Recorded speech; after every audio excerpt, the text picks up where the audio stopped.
5 proven ways to break your bad habits. Everyone has bad habits. Some of these are obvious, such as smoking, drinking too much alcohol, eating junk food, and so on. But there are some bad habits that you have formed over the years that you may not even realize are causing you harm. Some bad habits can prevent you from getting what you really want in your life. If you procrastinate a lot, then this can really hold you back. For example, maybe you have some bad habits which are limiting your social skills or preventing you from getting that promotion at work that you desire. In this powerful report, we will show you how you can identify your bad habits and then give you 5 proven ways to get rid of your bad habits for good. It will take time, effort, and determination on your part to eradicate your bad habits, but you can do it. It will truly set you free. What are your bad habits? If you don't know what all of your bad habits are, it is likely that you will know some of them. Then the best way to identify them is to ask yourself what they are. You may think that this sounds too simple to be effective, but it really does work. Your habits are stored in your subconscious mind. If you want to know what is going on in your subconscious, then the most effective way of doing this is to ask yourself the right questions. Your subconscious will be compelled to answer these questions for you. So get yourself a pen and paper and go to an area where you will not face any distractions. If the TV is on, then turn it off. Put your phone into silent mode so that you are not totally out of contact with the world.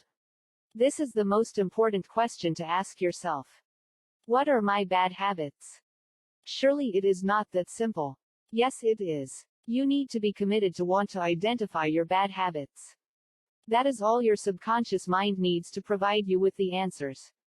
Don't do this in a half-hearted manner, as you will not get the answers. You need to be determined to identify your bad habits so that you can break them. It doesn't matter what answers you receive, write them all down.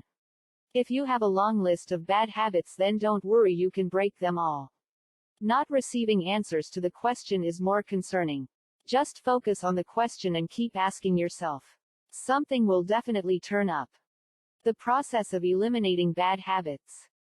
Every person has a number of bad habits and good habits. You are more likely to know what most of your bad habits are as opposed to your good habits.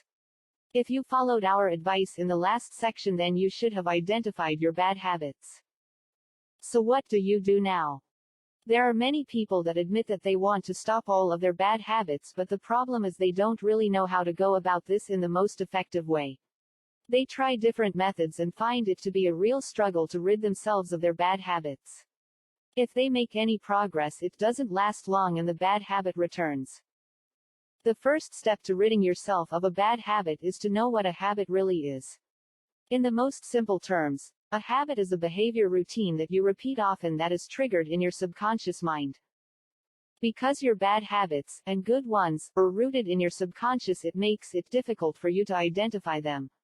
This is why the questioning technique for identifying your bad habits is so powerful. You are the sum total of your habits, good and bad. To really eliminate your bad habits, it is necessary for you to have some insight into how they originated. This is not as difficult as it may seem.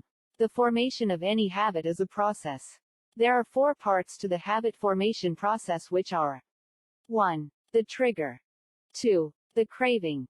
3. The response. 4. The reward. When you are able to break down your habits into these 4 parts, it becomes a lot easier for you to understand how habits work. In turn, this provides you with a way to break a habit. The psychologists call this 4-step process the habit loop. It makes sense, doesn't it? Something triggers your habit and then you have a craving to indulge in it. The craving for the habit is so strong that it elicits a response from you, which is a behavior or action. While you are indulging in this behavior, you will send pleasure signals to your brain which will reinforce the habit. Here is an example. You have had a stressful afternoon at work. This triggers the craving for a drink. Instead of going home after work, you go to the bar just down the street where everyone knows you.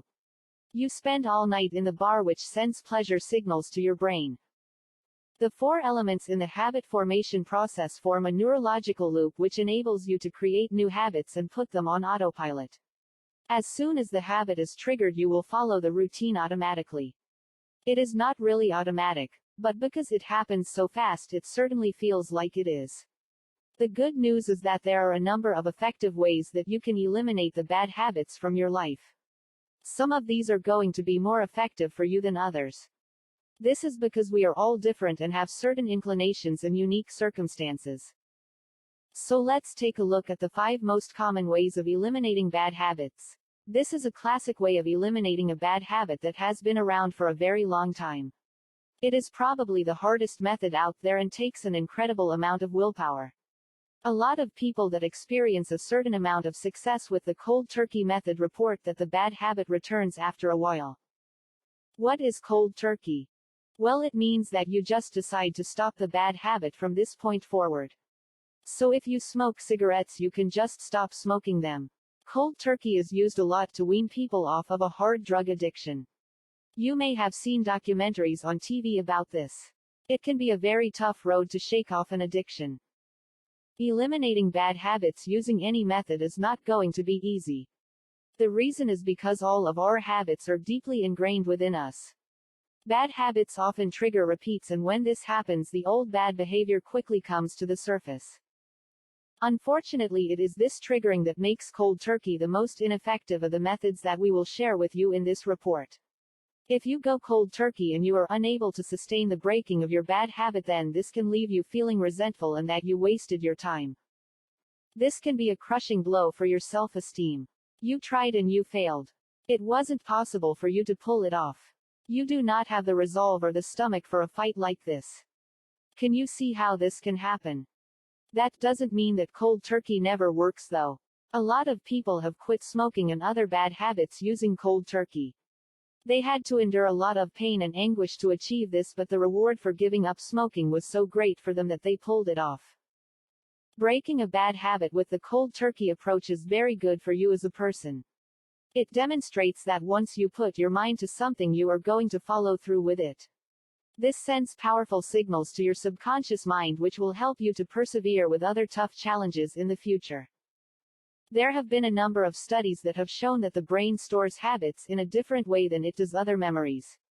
With a habit, there is an emotion within you that creates a trigger, which in turn creates a strong urge for you to behave in a certain way or take a specific action.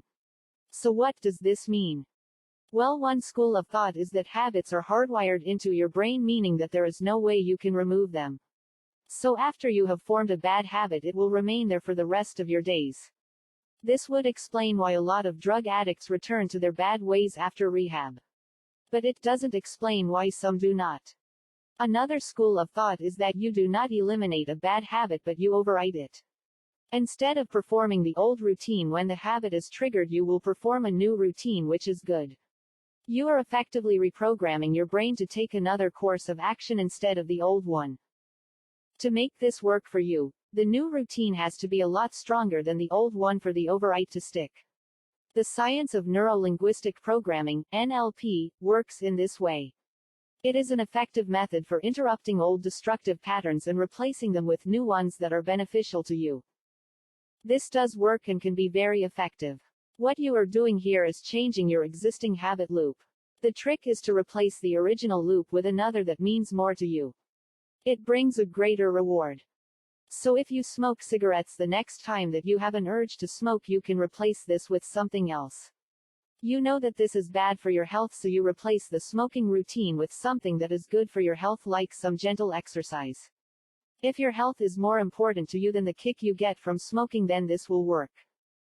Over time, this new pattern takes hold, and you will find that it is near impossible for you to return to the old bad habit. This is a combination of the first 2 methods of cold turkey and replacing your habit loop.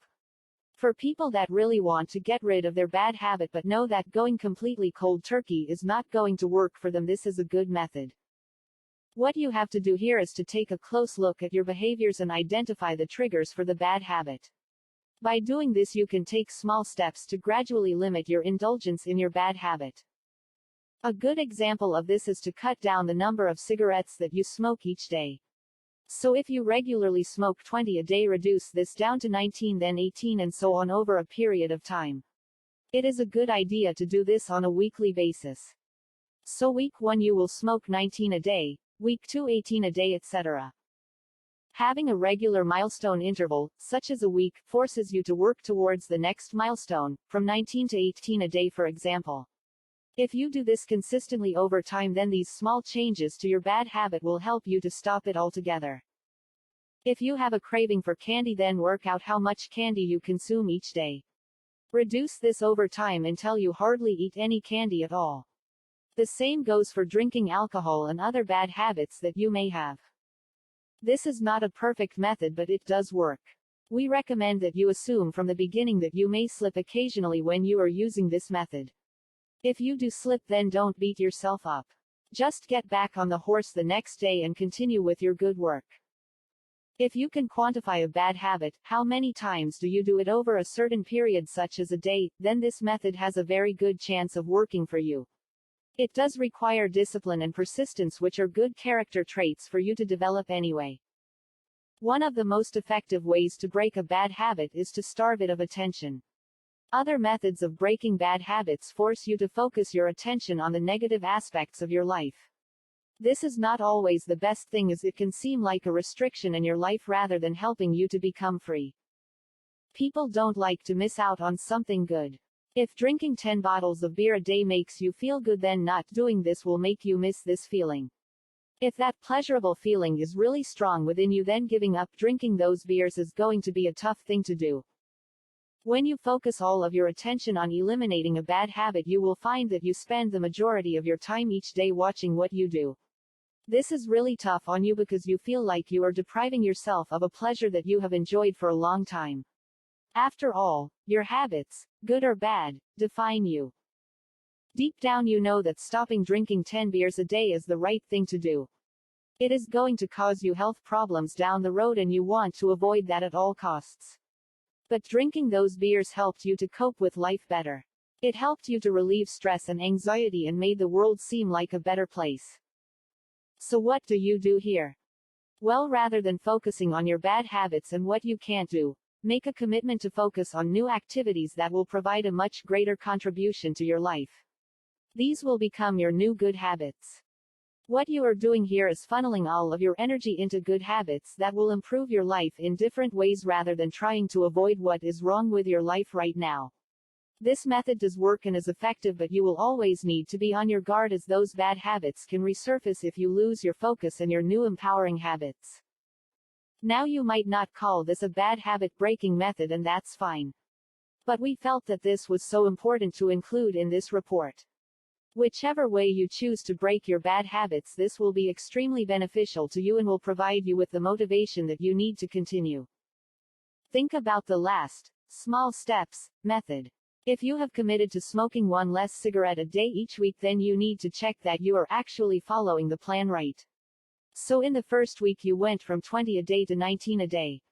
Count the number of cigarettes that you have smoked every day and write this down. If you achieve the 19 a day number for a week, then this will make you feel very proud of yourself. It will inspire you to continue on to next week in reducing to 18 a day. What you are doing here is reinforcing your new habit loop. Let's say that you have decided to use the replacement habit loop method. For this to be a success for you, it is essential that you track what is working for you and what isn't. When more things are working than not working, you will reinforce your new habit loop. At the end of the day, it comes down to this. You have made a commitment to break a bad habit, so you have to check if you are still indulging in that bad habit or not with the method that you have chosen. If you are brave enough to go cold turkey on a bad habit, then count each day that you haven't indulged and make the feeling of pride and success very strong within you. This will work wonders for your motivation and reinforcement. Let's say that you have smoked cigarettes for years. There has not been a single day in all of those years when you didn't smoke a cigarette. So when you go your first day without smoking, this is an incredible achievement for you. It is worthy of intense celebration, and you need to feel incredibly proud of yourself. Celebrate every day that you have gone cold turkey on a habit. Put up a calendar where you will see it every day and strike off the days you didn't indulge in your bad habit. Over time, this will look really impressive as weeks and then months go by without you having indulged in the bad habit. The best thing about checking your progress is the sense of accomplishment that you get from it. It doesn't matter what other people think. If they do not have the bad habit, then they cannot know how hard it is to abstain from it. You are a winner and you can do anything. This is a great way to reinforce your current behavior. Often the key to success with breaking bad habits, or reinforcing new good ones, is the change of focus. Before you were fixated on the pleasure or reward that the bad habit brought you. Now you are focused on the freedom that breaking the bad habit brings you. So keep checking your progress each day when you are breaking a bad habit. Please always bear in mind that breaking bad habits is going to require time and persistence. It will be a worthwhile journey for you, but it certainly isn't going to be easy whatever method you choose. There will always be the temptation to return to the bad habit when those triggers kick in. Always see the big picture. The end result is what will keep you going, as will those celebrations throughout your journey. You will feel totally liberated when you free yourself from your bad habits. So keep this in mind at all times and keep persevering, because it will be completely worth it.